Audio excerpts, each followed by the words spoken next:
I don't respect none of that shit, man. If you got something for me, man, they got plenty of niggas around me you could call. Nigga, it's plenty ways you could get in touch with me. Hey, I don't want no friends. I don't want no new relationships. All that pussy ass shit. That moment right there was YoungBoy straight up rejecting the Prince family's influence back in 2020, and they definitely didn't let that slide. The tension didn't disappear, it just sat there, building pressure over time. Fast forward a few years and things hit a whole new level. Someone connected to YoungBoy gets shot, and fingers start pointing right at J. Prince Jr. When the two finally ended up face to face, it wasn't just awkward, it exposed how deep this situation really runs. Let's get into it. This situation didn't just pop out of nowhere. YoungBoy had already gone at J. Prince before any chaos at Confessions, before Allstar Jr. had the internet going wild, and way before Ben 10's name started circulating for all the wrong reasons. The tension had been sitting in the background for years, low-key but very real, and there's one clip online that captures all of it like a frozen moment in time. It hits way harder now knowing everything that came after. In that clip, YoungBoy isn't just venting randomly. This is direct, no confusion about it. He's talking straight to J. Prince Sr., a major power figure in Houston, someone people don't usually challenge like that. And whatever Prince did, YoungBoy didn't see it as help at all. To him, it looked like a calculated move, like someone showing power while trying to dress it up as generosity. Here's what pushed things to that point. Back in 2020, while YoungBoy was away, his Houston place got broken into. The people behind it didn't stay quiet either. They went live on Instagram, walking through his home like it was nothing. They took a chain, grabbed keys to his Rolls Royce and McLaren, and rumors say they even put a $30,000 price on giving it all back. But YoungBoy didn't go for it. He didn't panic and he didn't fold. Man, don't get on no internet and do nothing publicly. Don't do nothing dealing with no fucking publicity. None of that pussy and shit. And I'm good on keys, gangster. When you buy shit cash, two keys come with the car anyway. Mind your fucking business, man. What happened next is where everything really got locked in and couldn't be undone. J. Prince Sr. suddenly shows up on social media holding what he claims are YoungBoy's stolen chain and car keys. He posts it for everyone to see, presenting himself like the OG stepping in to fix problems in his city, a Houston figure watching over things and keeping order. But YoungBoy didn't see it that way at all. Where some people might have seen help, he saw something completely different. In the way YoungBoy moves, you don't go public with another man's property like that without reaching out first. No private call, no heads up, just straight to the internet for everyone to watch. That doesn't come off like respect. It comes off like control, like someone trying to show they've got reach into your world whether you like it or not. That's when YoungBoy fired back with, "I'm good on them keys." That wasn't just a casual line, it was a direct shot. He's talking straight to J. Prince Sr., basically saying, "I don't need your help, and I'm not about to owe you anything." It was bold, no filter, and it made the message loud and clear. Keep it moving. I don't respect none of that shit, man. If you got something for me, man, they got plenty of niggas around me you could call. Nigga, it's plenty ways you could get in touch with me. J. Prince Sr. didn't brush it off either. He responded just as directly, and you could tell this hit personal for him. The way he spoke made it clear he felt disrespected after what he believed was a genuine move to help. His response spread everywhere. Reaction channels, blogs, social media, everybody was talking about it. My kindness for weakness, because you're a dumb boy with limited thinking ability and disrespect. Then he took it even further, making a clear line between YoungBoy and others around him. He brought up OG3, someone connected to YoungBoy but who still has a solid relationship with the Prince family. That distinction wasn't random, it was deliberate. He was separating who he respects from who he doesn't, making it obvious that not everyone in YoungBoy's circle stands on the same ground.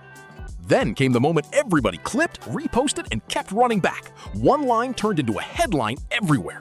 And coming from someone known as one of the sharpest minds in hip-hop business, this wasn't random at all. It felt precise.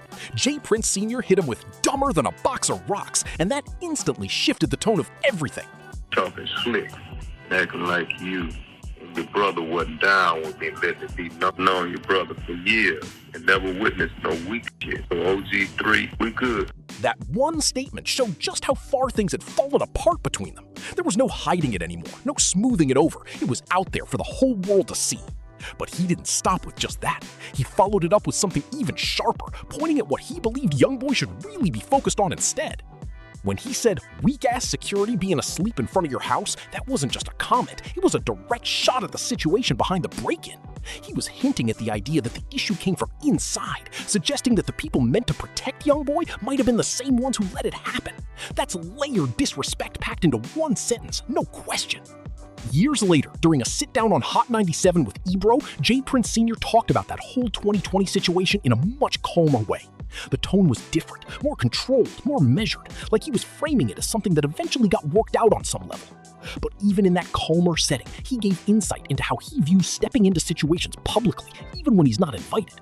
You seem to be dumber than a box of rock, so you despise wisdom. What you should be mad about is the lie you live in and the weak-ass security being asleep in front of your house. He described his approach as trying to calm the storm, like he's stepping in to bring order when things get messy.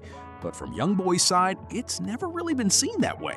To his camp, those moves come off completely different, and that gap in perspective is exactly why this tension never really faded.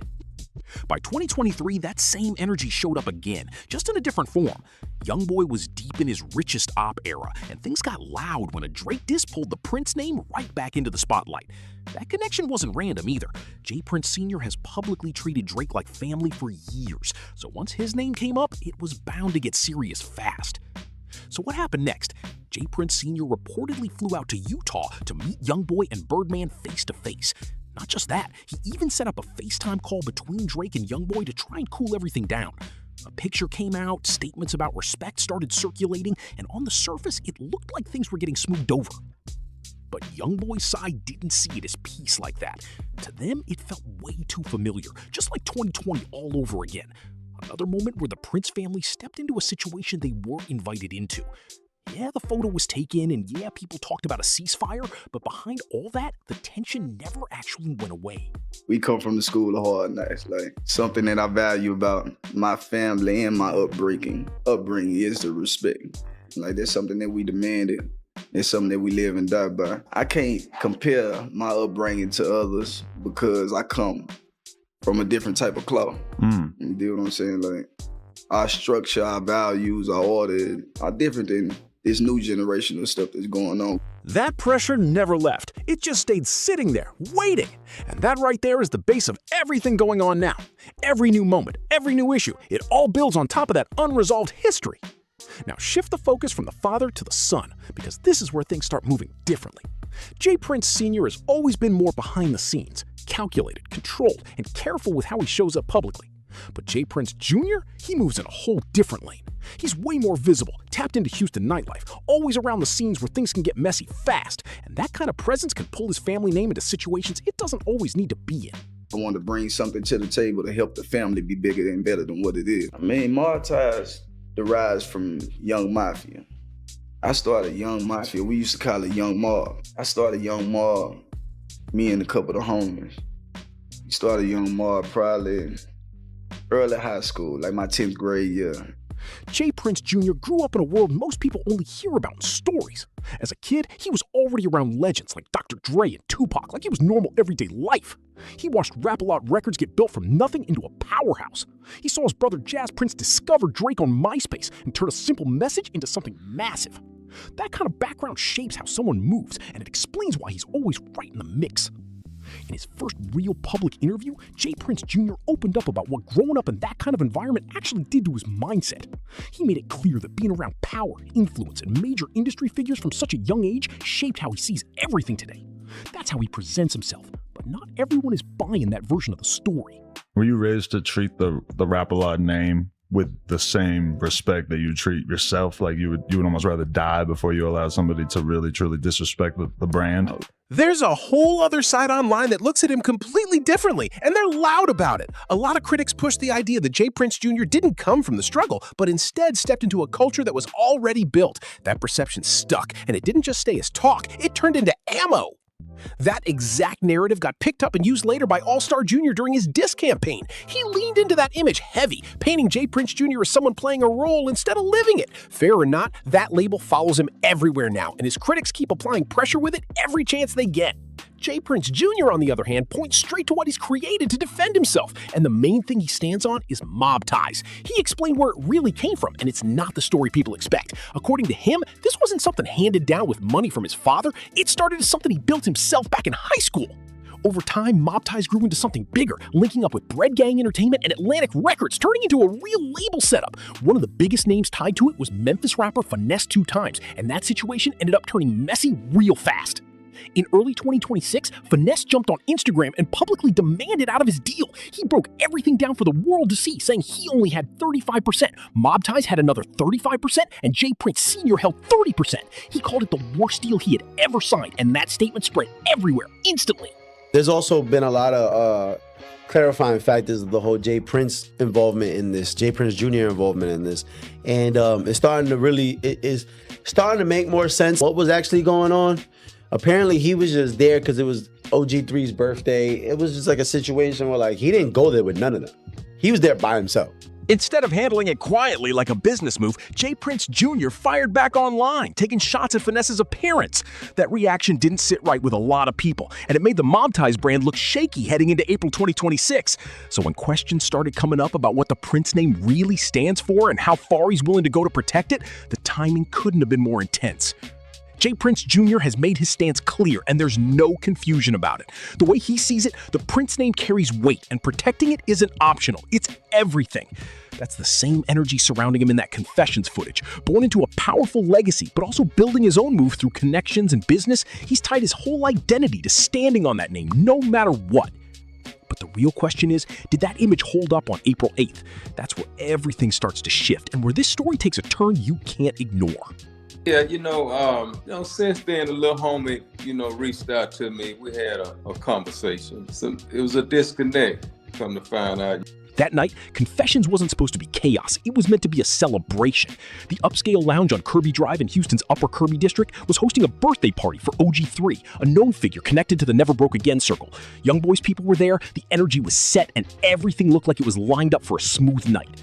On this social media thing, there's a new method of communicating with the young. And it's important to communicate with the young, not only for myself, but for others. I don't like disconnects where beef is concerned. So when you see me speak public, normally it's out of love. You know what I mean? I'm trying to calm the storm before things take off in a different direction. But behind the scenes, tension was already in the room.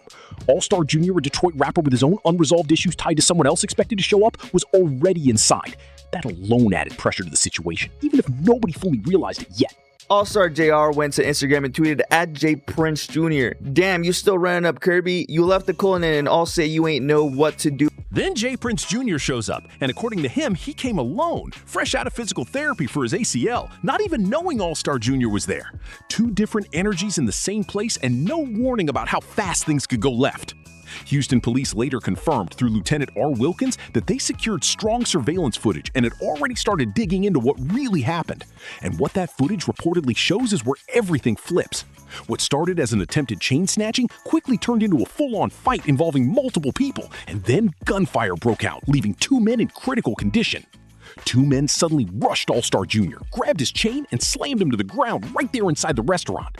What started as a quick move instantly turned into chaos. More people jumped in, crowding around him, throwing hits while he was already down and completely outnumbered. The Detroit gravedigger, Allstar Jr., is embarrassing the hell out of J. Prince Jr. and NBA YoungBoy Goon. J. Prince Sr. has been a millionaire since, the age of 28, 29 years old.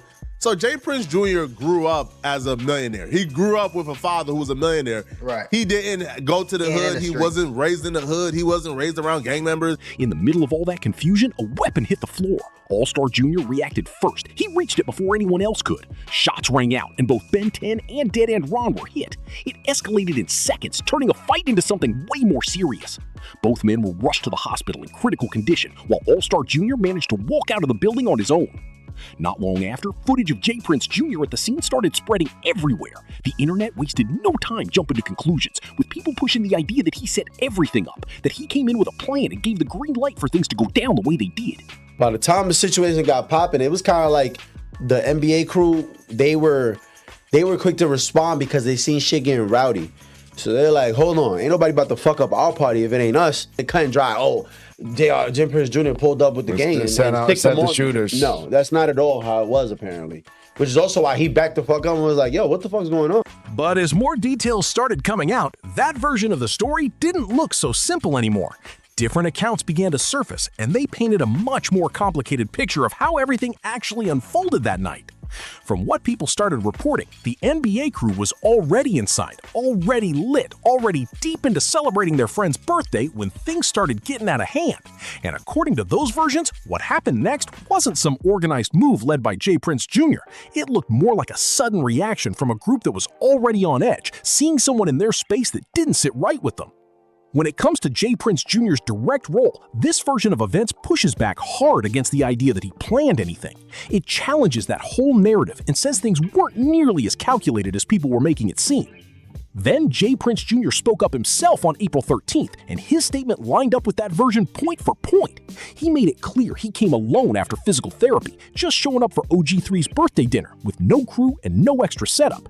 He said, "I went to the restaurant by myself to meet OG for his birthday dinner. I didn't have not one of my guys with me, and everyone who was at the restaurant was there organically to celebrate their homie birthday.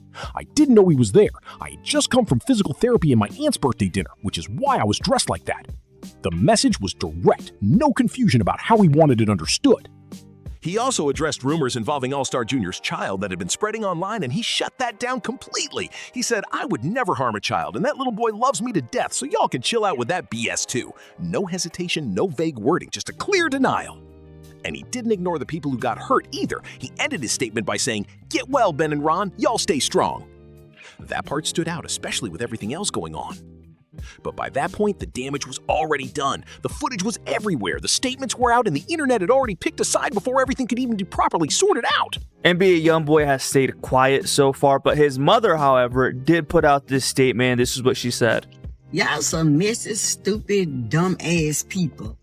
How do y'all get mad because being mama said thank God her son alive? How the y'all get mad because somebody say thank God they son alive? You right, thank God your son alive. If it was y'all son, y'all would say the same thing." Then there's Allstar Jr., the one right in the middle of it all.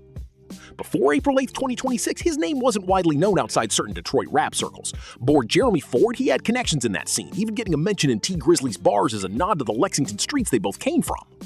But after that night, his name hit a whole different level of attention. At different points, Allstar Jr. had been around the NBA circle, crossing paths in that world more than once. But things got way more personal years before the confessions incident. He'd previously been in a relationship with a woman who later became involved with J. Prince Jr., and the way that situation played out is what really sparked tension between them. According to Allstar Jr.'s representative, Dogface, who spoke out after the shooting, the relationship had already been over for 5 or 6 years before J. Prince Jr. stepped in. So the issue wasn't the breakup itself. The real problem, as they describe it, was how J. Prince Jr. handled things after, posting online, showing off, and making moves that were seen as direct shots. From Allstar Jr.'s side, it looked intentional, like subtle disrespect aimed straight at him. And this wasn't their first run-in either. Reports say the two had already crossed paths at the Empire Grammy party in California. That situation allegedly got tense, with Allstar Jr. approaching J. Prince Jr. directly. According to his camp, J. Prince Jr. didn't escalate things in that moment and chose to step back since he didn't have his people with him. That moment stuck and added more weight to everything building up.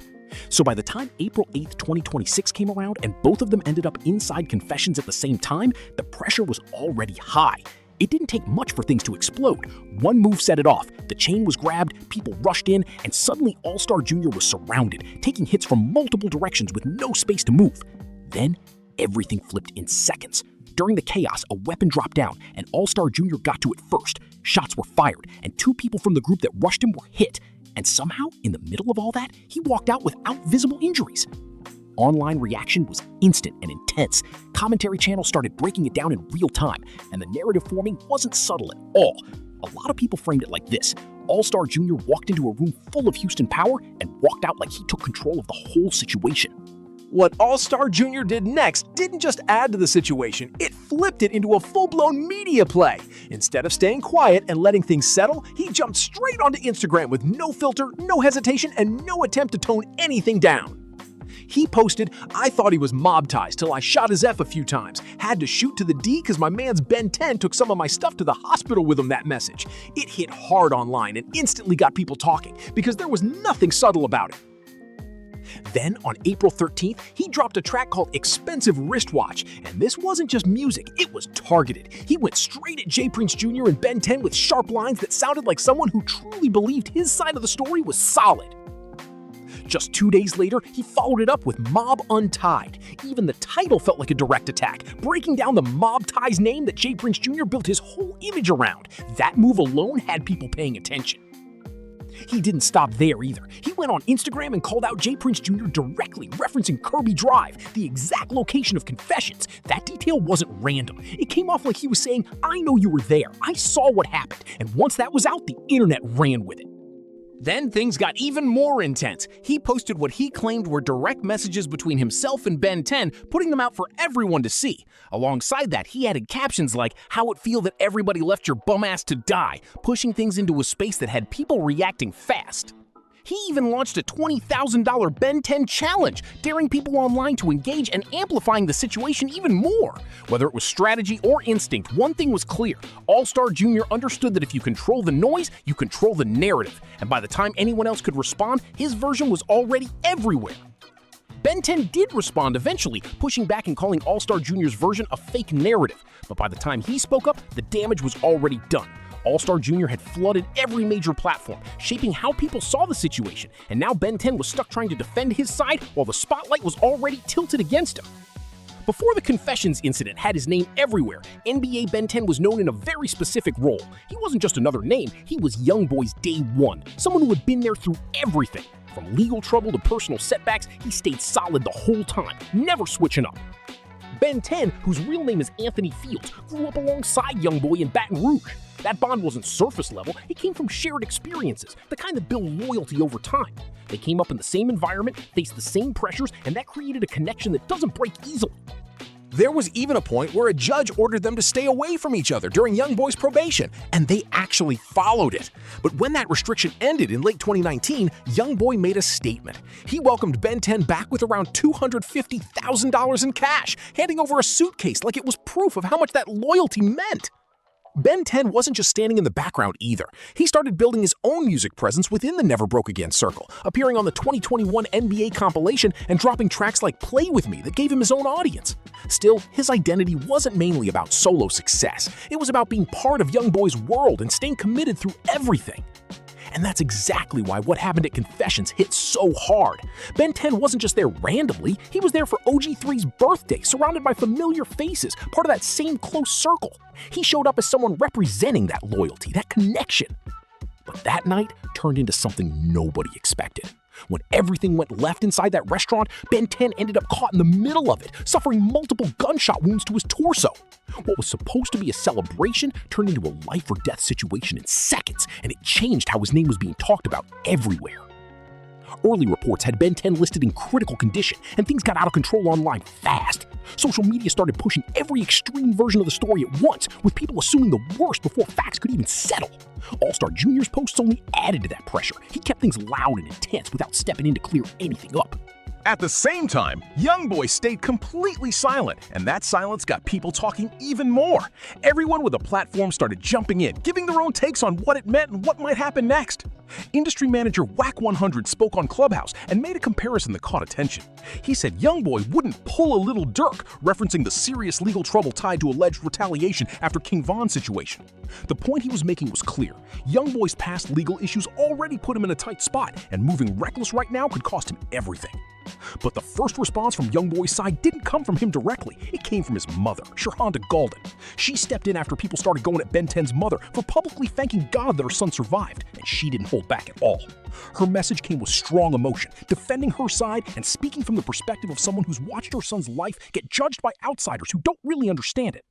Then Ben 10 finally spoke for himself from his hospital bed on Good Friday, April 17th.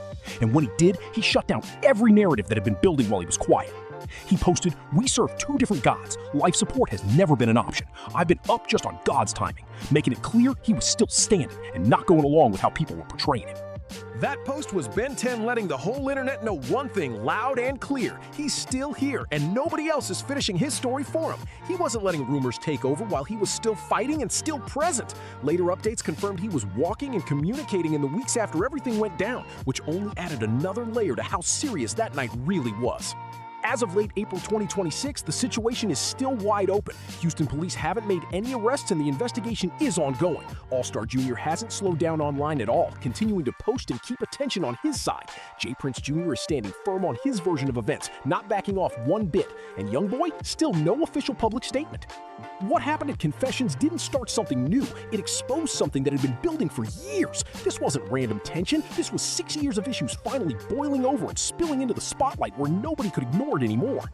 You've got YoungBoy's circle moving with independence and the Prince family holding a long-standing influence in Houston. Two different forces, two different mindsets, and that night on Kirby Drive is where everything finally collided.